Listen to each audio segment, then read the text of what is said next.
Hi hello. ഇന്ന് ഞാൻ വന്നിരിക്കുന്നത് ഒരു കുഞ്ഞു ട്രാവൽ വ്ളോഗുമായിട്ടാണ് കേട്ടോ. ചിത്രം കാണുമ്പോൾ തന്നെ നിങ്ങൾക്ക് ഏകദേശം പേർക്കും മനസ്സിലായിട്ടുണ്ടാകും.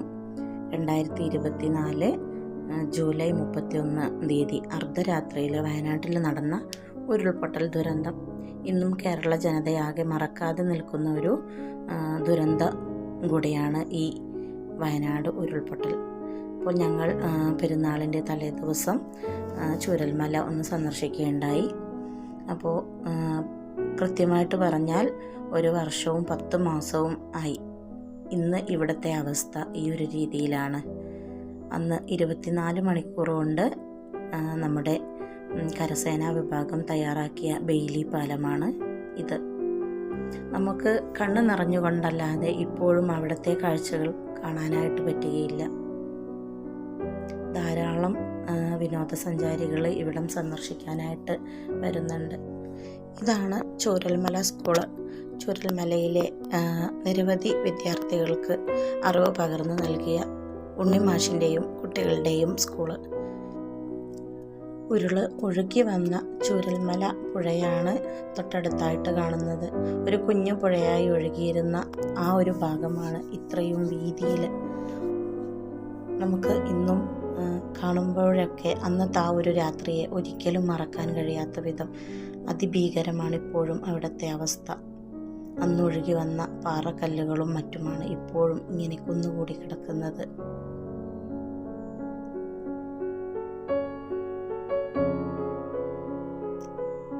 തങ്ങളുടെ സ്വന്തം ഭൂമിയും വീടും അധ്വാനിച്ചുണ്ടാക്കിയ എല്ലാം ഒരു രാത്രി കൊണ്ട് കൈവിട്ടു പോകുന്നവരുടെ ഒരു അവസ്ഥ.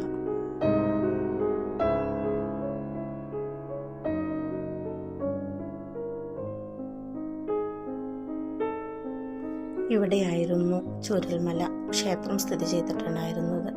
ഇന്നും ആൽമരം അവിടെ തന്നെയുണ്ട്. പക്ഷേ അതിന് ചുവട്ടിൽ സ്ഥിതി ചെയ്തിരുന്ന നമ്മുടെ ചൂരൽമല ക്ഷേത്രം ഇന്നവിടെയില്ല.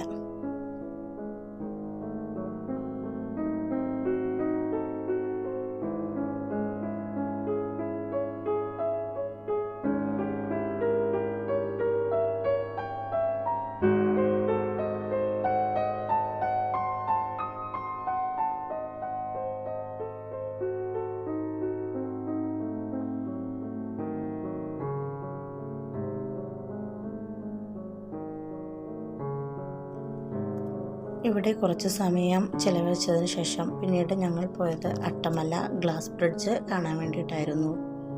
ഉരുൾപൊട്ടലിന് ശേഷം അങ്ങോട്ടേക്കുള്ള റോഡ് ഗതാഗതമൊക്കെ നല്ല വികസിച്ചിട്ടുണ്ട്. അതുകൊണ്ട് തന്നെ ധാരാളം ടൂറിസ്റ്റുകൾ ചൂരൽമല ലാൻഡ് സ്ലൈഡ് കാണാൻ വേണ്ടിയിട്ടും അട്ടമല ഗ്ലാസ് ബ്രിഡ്ജ് കാണാനായിട്ടും വന്നുകൊണ്ടിരിക്കുകയാണ്. നമുക്ക് ബെയിലി പാലം കഴിഞ്ഞാൽ പിന്നെ അവിടെ നിന്നും ടിക്കറ്റ് കൗണ്ടറിൽ നിന്നും ടിക്കറ്റ് എടുത്തതിന് ശേഷം അവരുടെ തന്നെ വാഹനത്തിലാണ് നമ്മൾ പോകുന്നത്.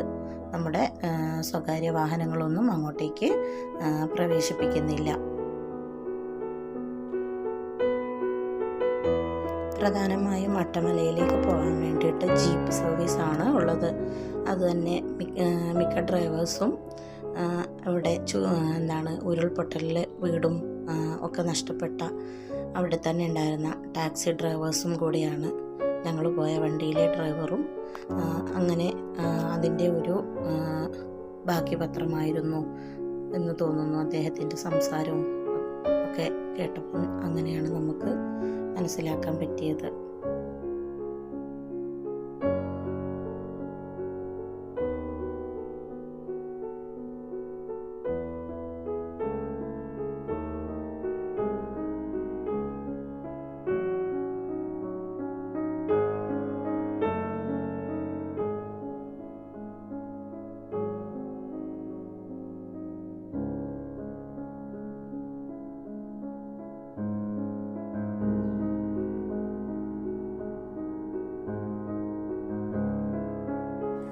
പ്രകൃതി സൗന്ദര്യം കൊണ്ട് ദൈവം അനുഗ്രഹിച്ച് നൽകിയ ഒരു പ്രദേശം കൂടിയാണ് ഈ ചൂരൽമല, അട്ടമല തുടങ്ങിയ പ്രദേശങ്ങൾ. മേപ്പാടിയുടെ ഭൂരിഭാഗം പ്രദേശങ്ങളും ഇങ്ങനെ കാടും മേടും കുന്നും ടീ എസ്റ്റേറ്റും ഒക്കെ ആയിട്ട് കാണാൻ വളരെ ഭംഗിയുള്ള സ്ഥലമാണ്.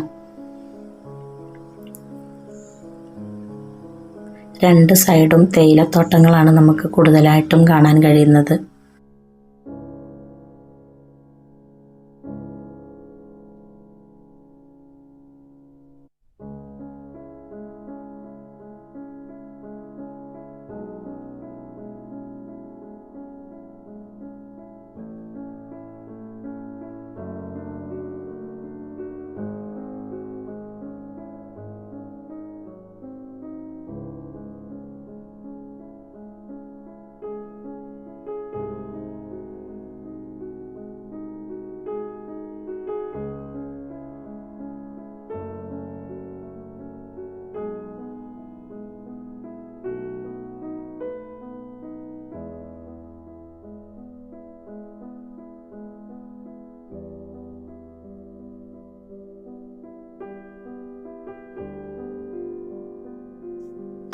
ഇവിടെ വരെയാണ് നമുക്ക് നല്ല ടാറിട്ട റോഡ്.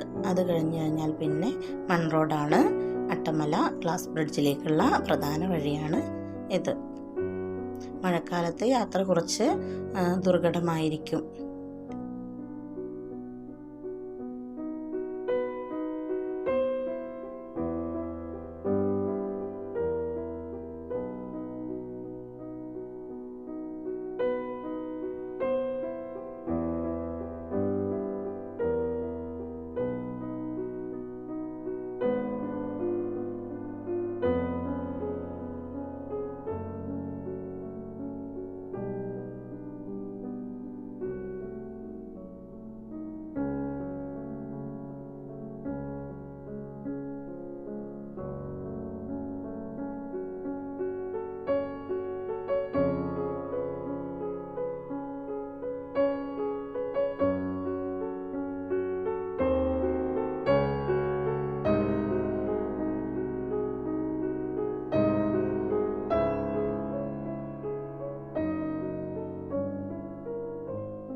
അങ്ങനെ നമ്മൾ അട്ടമല ഗ്ലാസ് ബ്രിഡ്ജിൽ എത്തിയിട്ടുണ്ട് കേട്ടോ.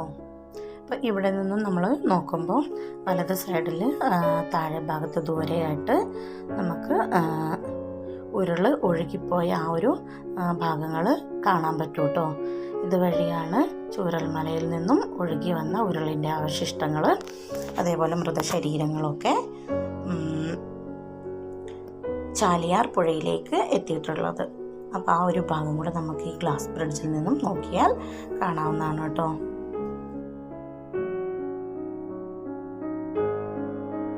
ഗ്ലാസ് ബ്രിഡ്ജിൽ കയറാൻ എനിക്കും മൂക്കൊക്കെ ചെറിയൊരു ഭയം പോലെ ഉണ്ടായിരുന്നു. പിന്നെ ഞങ്ങളിങ്ങനെ പയ്യെ പിടിച്ചങ്ങ് നടന്നു കേട്ടോ. അങ്ങനെ കുറച്ച് സമയം അവിടെ ഞങ്ങൾ സ്പെൻഡൊക്കെ ചെയ്തു.